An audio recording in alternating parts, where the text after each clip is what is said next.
রাজনীতিতে বেইমানি বলতে কোনো কিছুই নেই। এখন শুরু হয়েছে শহীদ আর শহীদের সংখ্যা নিয়ে।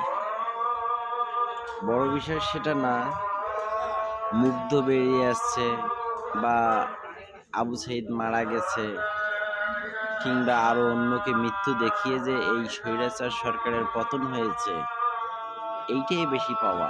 এর থেকে বেশি পাওয়ার আশা করাটা হচ্ছে বোকামি।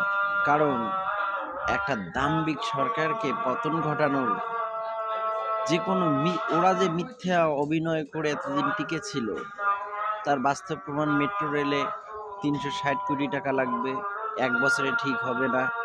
আর একখানে লাগবে ১৫০ কোটি টাকা, ৩ মাস ঠিক হওয়া লাগবে। সেখানে ১,৩৬,০০,০০০ টাকায় ঠিক হলো, আর ১০ লাখ টাকায় দেশীয় প্রযুক্তিতে ঠিক হলো।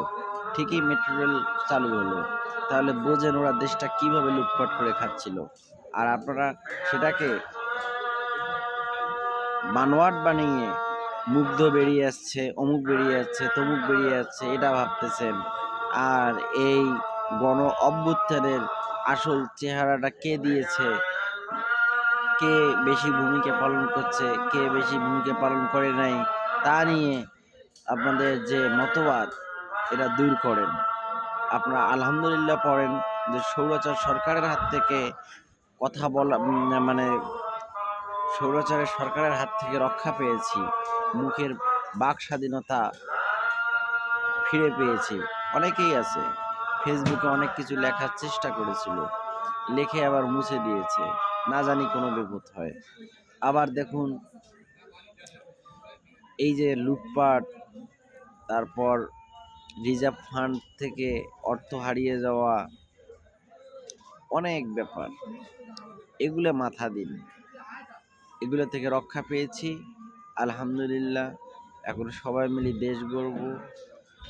বিএনপি, জামাত, অন্যান্য পার্টি, সেখানে আওয়ামী লীগও সামিল হতে পারে।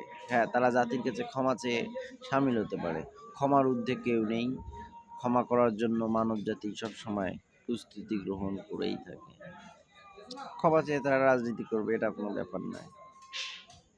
আর গত ৫ তারিখের পর বিএনপিতে যে নেতারা বর্তমান লাফালাফি করছে, তারা আদৌ জানে না বিএনপির লবিস্ট এবং বিএনপির রাজনৈতিক কন্টেন্টটা কোথায় এবং কিভাবে পরিচালিত হয়েছে।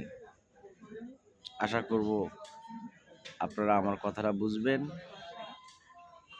এবং বোঝার চেষ্টা করবেন ইনশাআল্লাহ। Thank you.